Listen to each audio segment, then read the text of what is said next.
제가 한분 소개하겠습니다. 우리 조성훈 집사님 인도로 우리 박은수님 오늘 예배에 참여하셨습니다. 저 뒷좌석에 앉아 계시는데 우리 박수로 한번 환영했으면 좋겠습니다. 네, 네, 고맙습니다.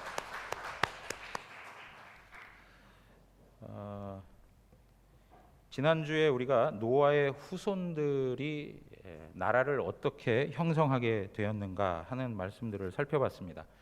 하나님은 항상 은혜로우시죠. 하나님께서 약속하신 복을 시간을 통해서 이루시고 약속하신 대로 모든 것들을 누리게 하십니다. 그러나 인간은 하나님의 은혜를 망각한 채 계속 하나님으로부터 멀어져가는 그러한 현상들이 우리 역사 속에 반복적으로 일어나고 있었습니다. 아담과 하와의 타락 이후에 이 역사는 두 줄기의 역사가 되는 거예요. 하나는 하나님 없고 하나님 대적하는 역사, 그리고 하나는 하나님을 섬기는 역사, 하나님 예배하는 사람들의 역사. 하나님께서는 창세기 3장 15절에 말씀하셨던 것처럼 여자의 후손을 오게 하여 그를 통하여 하나님 나라를 세우실 것이라고 말씀하셨어요.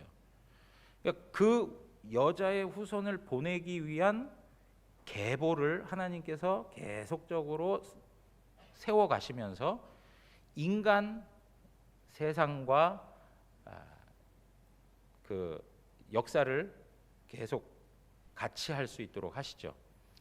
여러분, 아담과 하와가 범죄한 후에 가인이 범죄하고 또 자기만의 성을 만들어서 이름을 자기 아들의 이름 에녹이라고 이름 붙이죠. 하나님을 반역하는 그러한 역사가 그 가운데서 계속 이루어지는 것이고요.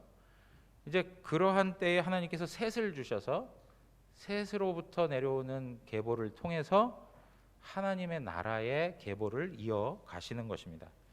그래서 인간 역사 안에는 이 두 줄기밖에 없어요. 두 줄기. 그래서 이걸 신약에서는 어떤 방식으로 표현하고 있냐면 육에 속했냐 영에 속했냐 이런 개념으로 설명을 해주고 있어요. 어떤 분들은 목사님 저는 육에도 속하고 영에도 속했습니다. 이러한 말씀들을 하시는데 그럴 수가 없는 거예요. 지금 이야기하고 있는 내용은 우리 존재에 있어서 가장 근본적이고 근원적인 문제를 이야기하는 거예요. 예. 그래서 육신에 속했느냐 영에 속했느냐, 하나님을 모르고 살아가는 인간 나라를 구축하느냐 아니면 하나님의 나라를 구축하느냐, 이렇게 두 가지 역사의 줄기로 내려오고 있다는 것을 성경은 말해주고 있습니다. 여러분, 이러한 과정 속에서도 여전히 죄성은 강해가지고 하나님의 아들들이 사람의 딸들과 통혼을 하면서 세속화되어지죠. 이제 그러한 모습들을 보면서 하나님이 참 인간이 악하다는 현실 앞에 인간 지으셨음을 한탄하사 하시면서 이제 심판하실 것을 말씀하셨죠. 그래서 노아를 부르시고 세상을 심판하실 것을 준비하셨습니다. 하나님이 심판하셨는데도 불구하고 여전히 인간들 가운데는 죄가 가득하죠. 그래서 하나님으로부터 점점 멀어지는 그 죄인들의 그런 어떤 역사가 계속 반복적으로 일어나고 있는 것입니다. 여러분, 오늘 그러한 인간 죄성의 역사를 가장 잘 설명해주고 있는, 하나님을 대적하고 반역하는 인간들의 죄인됨을 가장 잘 보여주고 있는 사건이 오늘 바벨 사건입니다. 오늘 11장 1절에 보면 온 땅이 언어가 하나요 말이 하나였다라고 이렇게 말하고 있습니다. 여러분, 원래 창세기 10장에서 이렇게 살펴보면 각 언어와 종족과 나라대로 한 지역을 형성하여서 야벳과 함과 셈의 자손들이 거주하였음을 설명해주고 있었어요.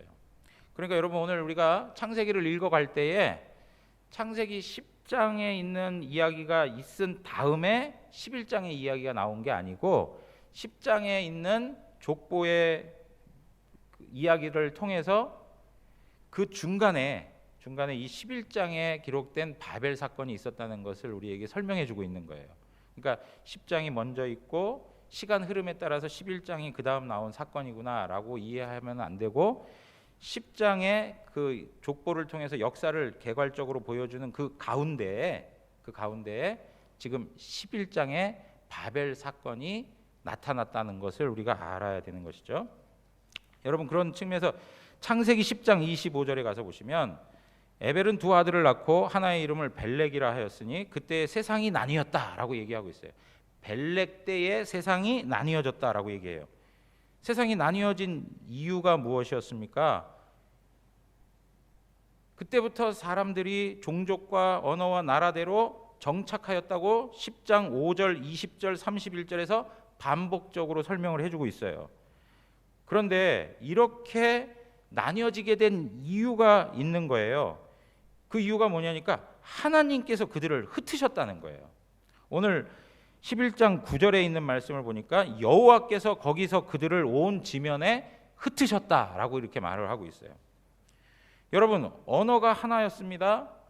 그리고 한 식구와 같은 그런 끈끈한 유대 관계가 있었을 것입니다.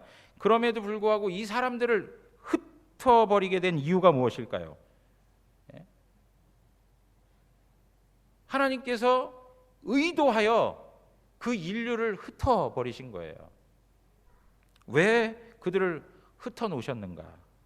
오늘 2절에서 4절에 있는 말씀을 우리에게 해주시고 있는데요.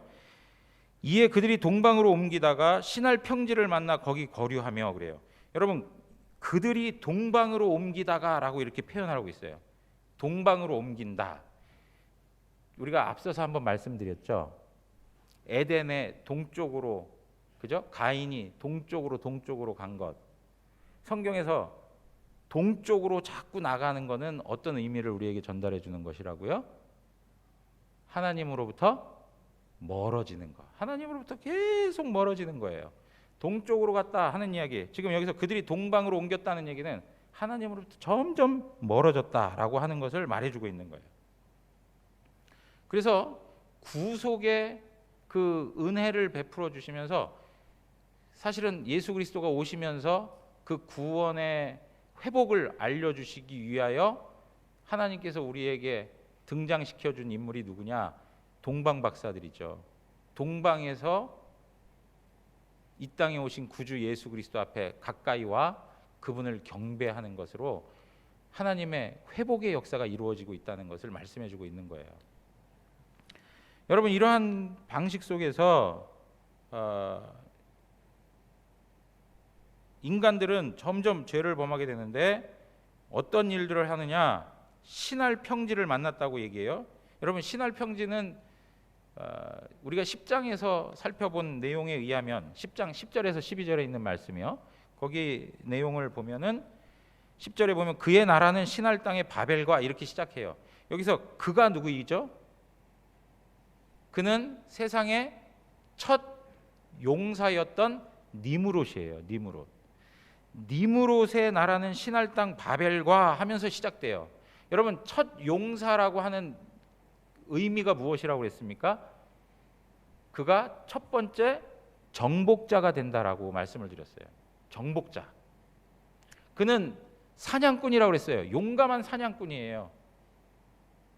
짐승을 잡는 사냥꾼이 아니고 누구를 잡는 사냥꾼이에요? 사람들을 잡는 사냥꾼이에요. 그러니까 자기 자신이 가졌던 탁월한 능력과 전술과 힘을 가지고 자기를 중심으로 하여 세력을 확장시켜 나갔던 사람이 바로 니무롯이에요. 그러니까 니무롯이 살았던, 그리고 자기를 중심으로 힘을 결집시켜서 많은 사람들을 자기에게 복종시키고 정복했던 그러한 땅에서 우리가 무엇을 기대할 수 있을까요? 하나님 앞에 섬기는 일을 기대할 수 있겠습니까? 기대할 수가 없어요. 오히려 하나님을 대적하는 일이 그 가운데 나타날 수밖에 없는 거죠. 하나님 앞에 범죄하고 하나님을 반역하는 일을 행할 수밖에 없는 거예요. 그 일들이 오늘 무엇으로 나타나고 있습니까? 바벨탑을 쌓는 것으로 나타나고 있다는 거예요. 여러분, 이러한 내용들을 보면서 그 백성들이 니무롯과 같이 하나님을 대적하고 반역하는 그러한 일을 행하고 있는데 어떻게 그 일들을 진행하느냐?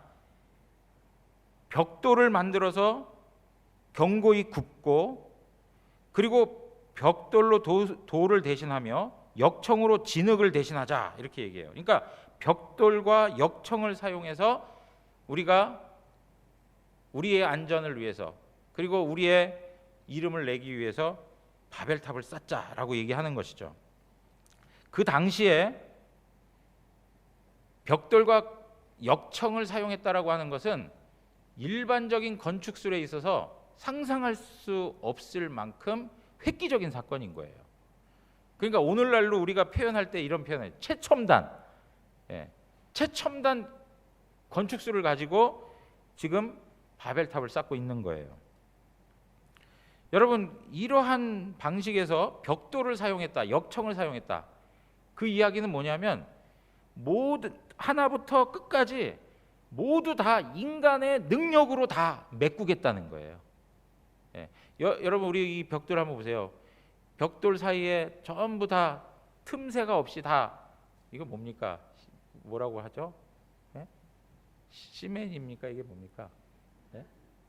하여튼 다 메꿔버리잖아요. 틈새가 없어요. 인간 기술력으로 자신들이 완벽하게 자기들의 성을 만들겠다는 거예요.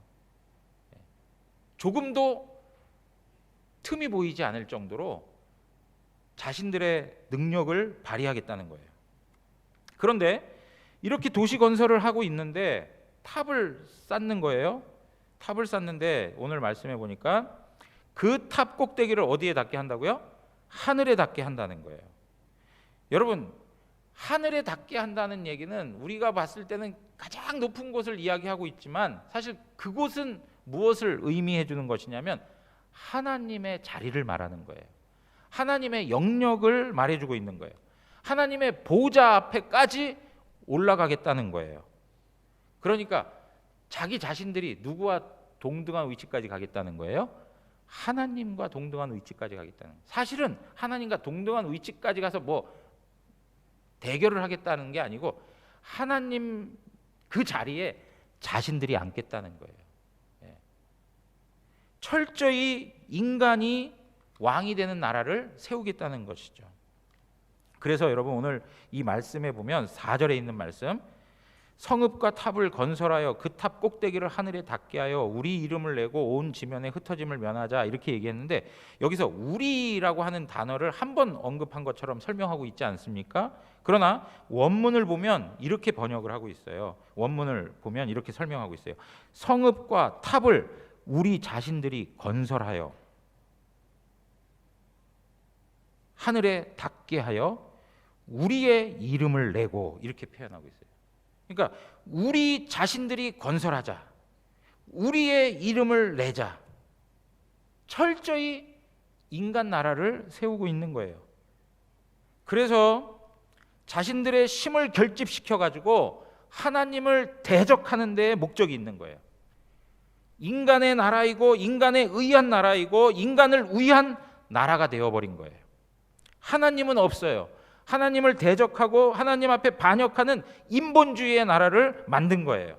모든 주권자가 하나님이 아니라 인간이에요. 하나님을 완전히 내몰아 버렸어요.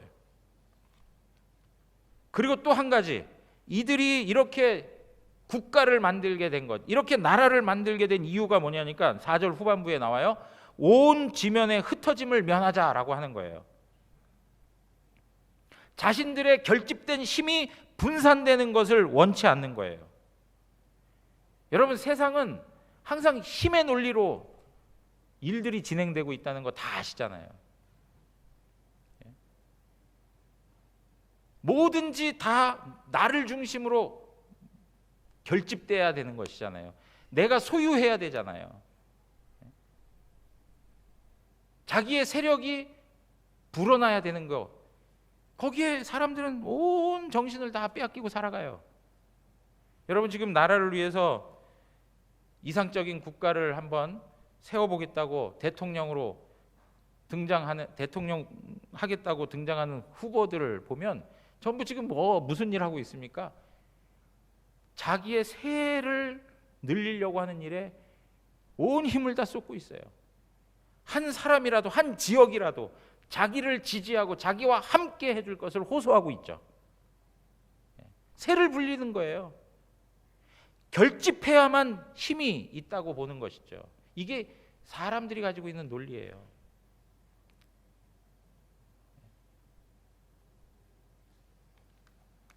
강한 자만이 살아남는, 실력 없고 능력 없으면 실패할 수밖에 없는,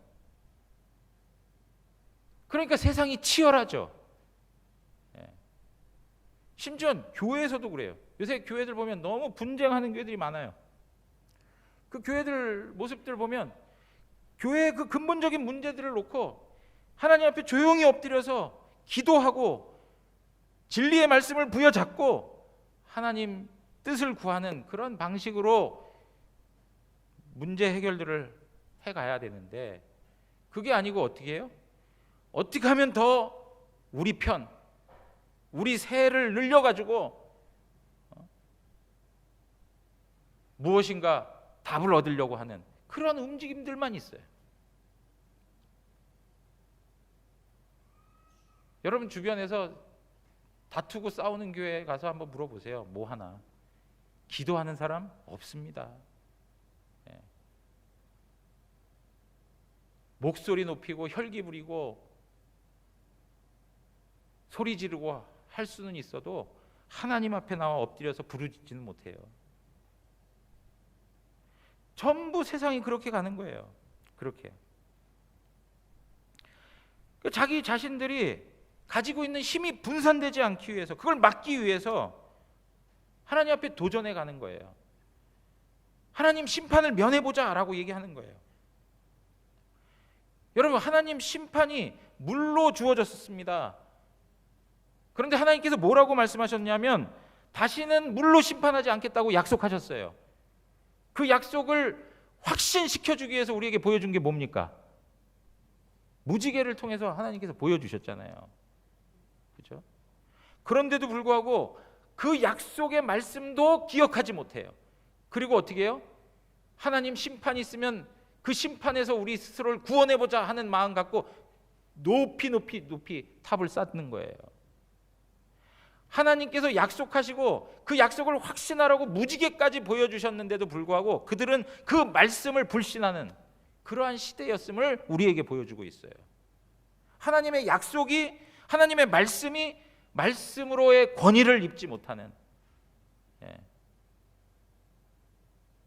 그러니까 어떻게 해요? 하나님 다시는 심판하지 않겠다고 했는데 계속 높이 쌓고 있는 거예요.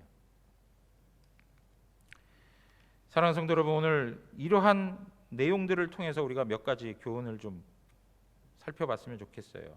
이미 우리가 이 말씀을 드리는 가운데 이 본문을 통해서 하나님이 우리에게 말씀하시는 바가 선명하게 드러났습니다. 가장 중요한 문제는 우리가 그 외적인 것이 문제가 아니고 실질적으로 무엇이 문제냐? 우리의 내면이 문제라는 거예요. 우리의 내면, 우리의 마음. 여러분, 높이 어떤 그 탑을 쌓았다는 것 자체가 문제일까요? 롯데월드 타워를 그렇게 높게 세웠다는 것 자체가 무슨 문제일까요? 어떤 사람이 고위직에 올라가 가지고 그 직위를 감당한다는 게 그게 그 자체가 문제일까요? 어떤 사람이 돈을 많이 벌어 가지고 부를 얻어서 부자가 되었다는 것 자체가 문제입니까? 그것 자체가 문제가 아니에요. 중요한 거는 그 마음의 동기와 목적이 무엇이냐 하는 것이 문제인 거죠. 아무리 높은 건물을 세웠어도 그 동기와 목적이 무엇이느냐에 따라서 그것이 선이 되고 악이 될 수 있는 거예요. 그러므로 가장 중요한 것은 우리 마음에서 비롯된다는 거예요. 우리 마음에서. 우리의 마음에 무엇을 하든지 하나님께 영광입니다 하는 마음 가지고 살아야 되는데, 그게 아니고 뭐예요? 내가 좀 높아져 보고자 하는 거, 내가 누구보다 좀 과시하고 싶어 하는 마음, 내가 누구보다도 자랑스러울 것이 많은 그 명성을 좀 날리고 싶은 것. 여러분, 우리의 마음 가운데 우상이 가득해요. 우상이 가득해. 근데 그 우상이 누구냐? 바로 우리 자신이에요. 높이 높이 탑을 쌓아서 그 하나님의 보좌에 앉아 하나님을 대신하려고 하는 게 누구였습니까? 인간이에요. 인간. 사랑하는 성도 여러분, 우리는 철저히 신본주의자들이 돼야 됩니다.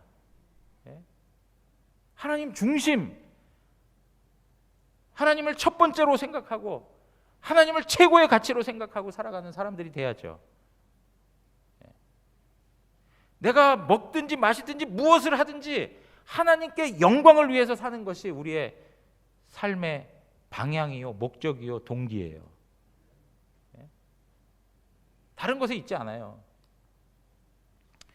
여러분, 그 슬기로운 의사생활 많은 분들이 그 드라마 시청을 하는 것 같아요. 지난번에 그 장면, 한 장면이 기억이 나서 말씀을 좀 드리는데요. 응급실에 환자가 들어왔어요. 정말 급한 환자였어요. 그러니까 응급실에 있었던 그 담당 의사가 어떻게 해야 될지 판단을 내리고 그 위급한 상태에서 안정된 상태로 만들기 위해서 애를 써요.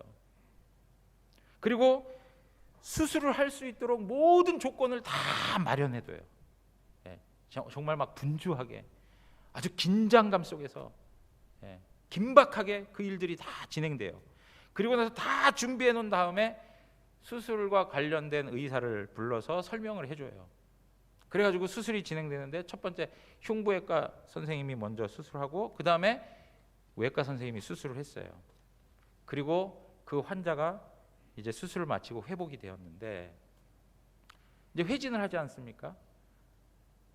담당과 선생님들하고 뭐 인턴들이고 이렇게 같이 들어가서 방문을 했는데 그 환자와 그 아내가 감사하다고 하면서 막 고맙다고 그러면서 그 감사를 표현하는데 누구한테만 하느냐면 흉부외과 선생님하고 그 외과 의료진에게만 감사하다고 막 하는 거예요.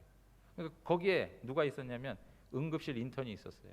그러니까 그 모습을 보니까 너무 속이 상해가지고 그 방을 나가 버렸어요. 왜 그랬을까요? 예?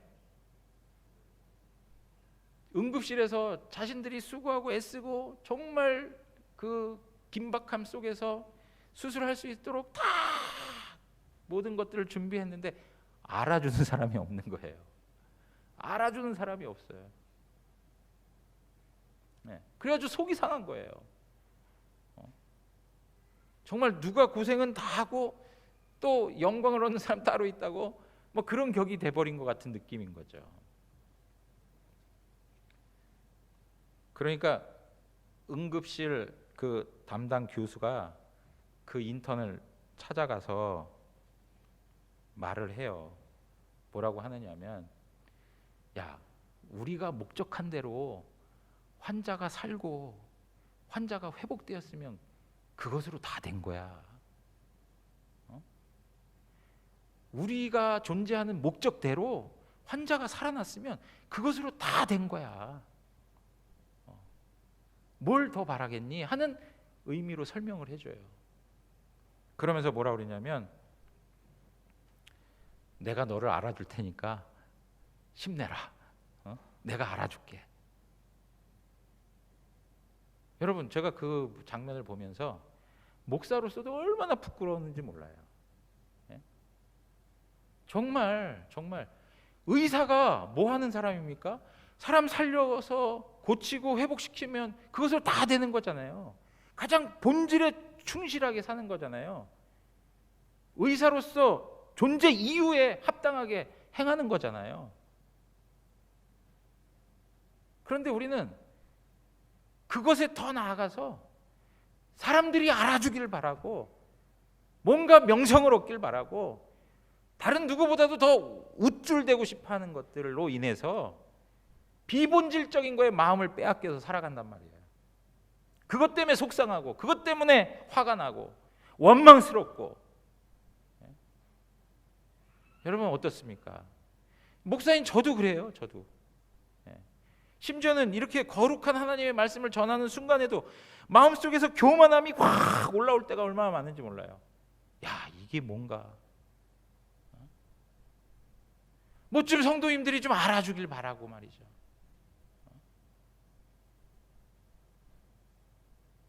그냥 하나님 앞에서 하나님께서 나에게 허락해 주신 목사의 직을 감당하면 되는 것인데 그것 말고 다른 것에 더 많이 관심이 가 있고 마음을 빼앗기고 그것 때문에 속상하고 그것 때문에 막 분개하고 막 화내고. 제가 그 장면 한번 보면서 참 많이 부끄럽고 또 저 자신에게도 적용해 본 거예요. 사랑하는 성도 여러분, 우리 마음속에 우상을 만들지 마세요. 그 탑을 쌓는 거 우상이에요. 근데 그 우상이 누구냐? 바로 우리 자신이라는 거예요. 자신만을 위해서 사는 것, 이기적으로 살아가는 것, 자기 중심적으로 살아가는 인본주의, 이 모든 것들이 다 하나님 앞에서 심판받을 일들인 거예요. 사랑하는 성도 여러분, 오늘 우리가 살아가는 목적과 이유가 오직 하나님이 되기를 원합니다. 하나님께 영광, 하나님께 영광. 오늘 왜 삽니까? 왜 먹고 마시고 합니까? 하나님의 영광 때문입니다. 그것을 놓치지 마시고 하나님 앞에 살아가셔야 돼요. 두 번째는 뭐냐면 인간의 노력과 방법으로 하늘에 닿을 수가 없다는 사실을 알아야 돼요. 인간의 노력과 방법으로 하늘에 도달할 수가 없어요. 우리 스스로를 구원할 수가 없어요.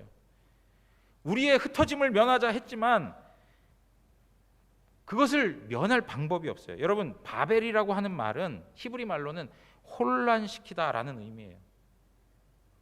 히브리 말의 의미에 있어서 이 바벨을 쌓으면 쌓을수록 하나님 앞에서 혼란을 경험할 수밖에 없어요. 질서가 세워지지 않아요. 또 하나, 바벨로니아어로는 뭐라고 얘기하냐면 하나님의 문, 신의 문이에요. 신의 문. 그러니까 이들은 바벨탑을 쌓으면서 신의 문에 도달하고 싶은 거예요.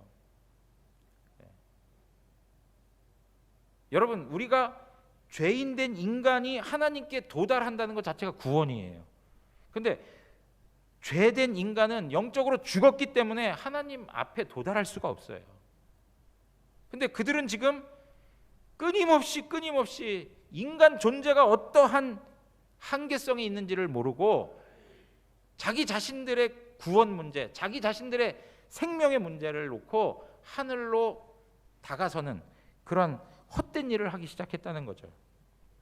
그런데 여러분, 아무리 인간들이 높이 쌓아도 하나님께 닿을 수 없다는 게 사실인 것을 무엇으로 보여주는지 아세요? 5절 가서 보세요. 5절에 다 같이 한번 읽겠습니다.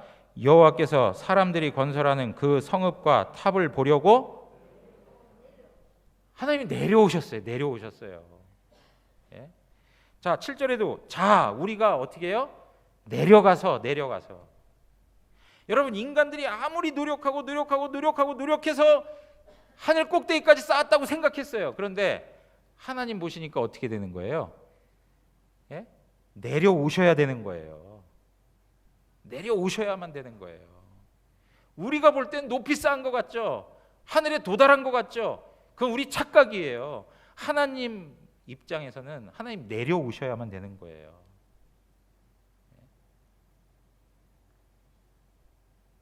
하나님이 그걸 보시려고 내려오실 이유가 뭐가 있겠어요? 만약에 하나님 보시는 그 대등한 수준까지 올라갔다면. 사랑하는 성도 여러분, 우리는 우리의 힘으로 우리를 구원할 수도 없고요, 우리의 힘으로 우리 인생을 살아낼 수도 없어요.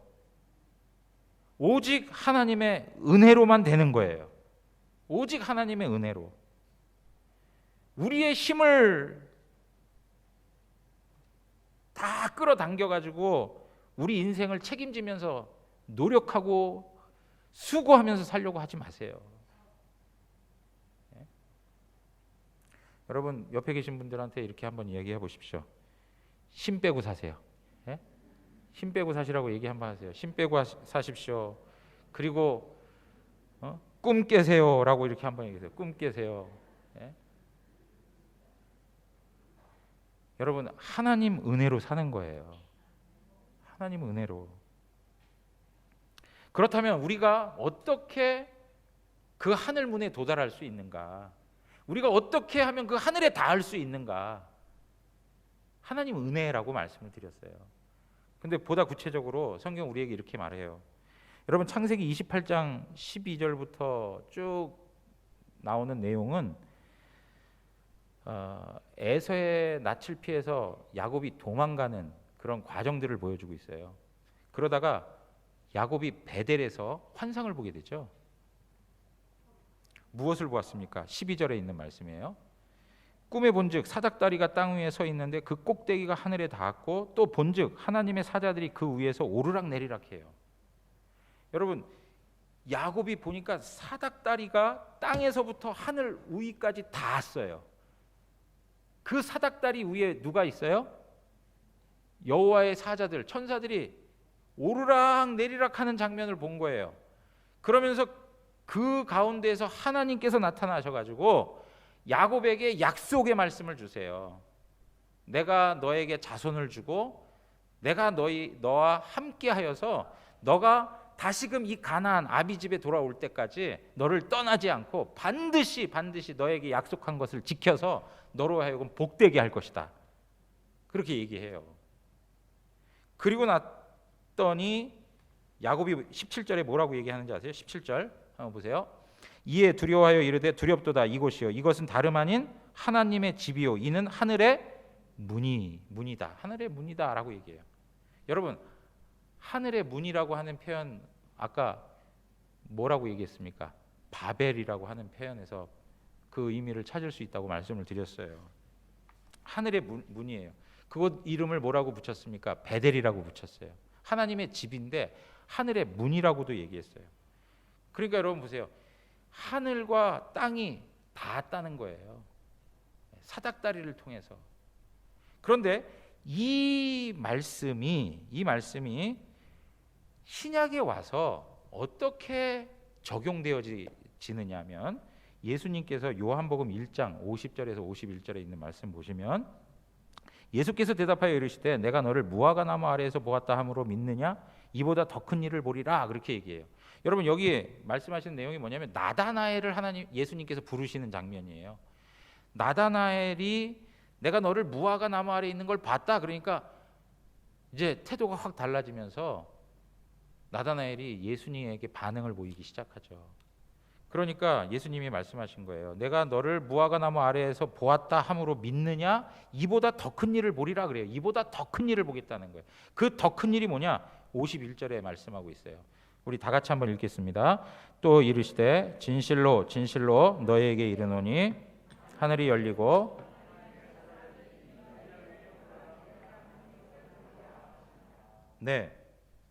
하늘이 열리고 하나님의 사자들이 인자 위에 오르락 내리락 하는 걸 보겠다는 거예요. 여러분 이 내용하고 창세기 28장 야곱이 본 환상하고 어떻습니까? 굉장한 유사성을 가지고 있어요. 하늘에 닿았다고 그랬어요. 사닥다리가. 그런데 오늘 요한복음에서는 뭐라고 얘기하고 있어요? 하늘이 열렸다고 얘기하고 있어요. 그리고 거기에 여호와의 천사 하나님의 사자들이 오르락 내리락 하는데 창세기에서는 사닥다리 위를 오르락 내리락 한다고 했다면 오늘 요한복음에서 예수님께서 너가 더 큰 일을 보리라 라고 하셨던 그 말씀을 무엇으로 설명하고 있습니까? 인자 위에 하나님의 사자들이 오르락 내리락 하는 걸 볼 수 있다는 거예요. 여러분, 인자가 누구입니까? 예수 그리스도를 말씀하고 있죠. 예수 그리스도를 통해서 하늘과 땅이 맞닿고 있다는 것을 말씀해 주고 있는 거예요. 사닥다리가 땅과 하늘을 닿게 하는 역할을 했는데 지금은 인자이신 예수 그리스도가 열려있는 하늘과 땅을 연결시켜주는 중보자가 되시는 거죠. 그러므로 오직 우리가 구원 얻을 수 있는 유일한 방법은 하나님께서 우리에게 허락하신 은혜의 방편 예수 그리스도를 믿음으로 말미암음이에요. 다른 것으로 구원 얻을 수가 없어요. 오직 예수 그리스도 그분을 통해서만 우리는 하나님 나라에 들어가는 거예요. 다른 게 없어요.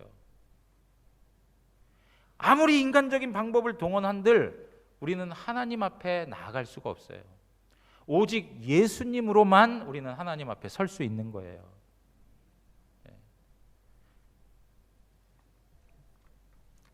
사랑하는 성도 여러분, 오늘 이 바벨 사건은 우리에게 그걸 보여주는 거예요. 우리의 구원은 오직 하나님의 은혜로다. 하나님의 은혜로다. 자, 세 번째 마지막으로 한 가지 더 말씀드리고 마치겠는데요. 여러분, 바벨탑을 세워가는 사람들의 목적은 땅에서 흩어짐을 면하자는 것인데 그건 뭐냐면 자기들이 가지고 있는 그 힘을 분산시키는 것을 원치 않는 거예요. 자기들이 강력한 힘을 결집시켰는데 흩어짐을 통해서 분산이 되고 약화되는 것을 원치 않는 거예요. 이것이 바로 세상의 법칙이라고 앞서서 말씀을 드렸어요. 그런데 여러분, 사실은 하나님께서는 우리에게 창조 명령 속에서 흩어지라고 말씀하셨어요. 흩어지라고. 자, 창세기 1장 28절. 창세기 1장 28절입니다. 하나님이 그들에게 복을 주시며 하나님이 그들에게 이르시되 생육하고 번성하여 땅에 충만하라 이렇게 얘기했어요. 생육하고 번성하여 땅에 충만하라. 땅에 충만하라라고 하는 말에는 그 전제가 깔려 있는데 어떤 전제냐면 흩어져서 땅에 충만하라는 거예요. 생육하고 번성해서 흩어져서 땅에 충만하라라고 하는 것이 우리에게 주신 문화 명령이에요. 하나님께서 우리에게 주신 명령이에요. 명령. 사명으로 받은 거예요. 그러니까 우리는 흩어져서 하나님의 나라를 곳곳에 이루어가야 할 사명이 있는 거예요. 여러분, 이 말씀이 신약에 와서는 무엇으로 설명되는 것입니까? 마태복음 28장 19절 20절에 말씀하고 있는 것처럼 너희는 모든 족속으로 가서 너희는 모든 민족으로 가서 제자를 삼고 세례를 베풀라고 하는 말씀으로 설명되고 있는 거예요. 흩어져야 되는 거예요. 흩어져야 되는 거예요. 하나님께서 아담과 하와에게 주셨던 그 명령은 흩어지는 거예요. 무엇을 위해서요? 하나님 나라의 충만함을 위해서 흩어지는 거예요. 그런데 어떻게 해요? 인간들은 흩어지지 않기 원하는 거예요. 죄성으로 타락한 인생들은 흩어지는 것을 두려워해요. 흩어지지 않으려고 해요. 자꾸 힘을 모으면 모았지 분산시키지 않아요. 왜요? 힘을 빼면 자기가 죽을 것 같거든요. 그런데 여러분, 이렇게 바벨탑 사건이 하나님 앞에서 책망과 징계를 당하고 하나님 앞에서 저주를 받지 않습니까? 다 무너지고 흩어지는 일을 경험하게 되는데 하나님께서 그들을 흩으신 거예요. 그런데 이 바벨탑 사건이 하나님의 구원 역사를 통해서 회복된 지점이 뭐냐 하면 신약의 오순절 성령 강림 사건을 통해서 우리에게 나타나고 있는 거예요. 언어가 하나였던 걸 하나님께서 다 흩으셔서 언어를 나뉘게 하시고 소통을 하지 못하게 하셔서 다 흩어 놓으셨잖아요.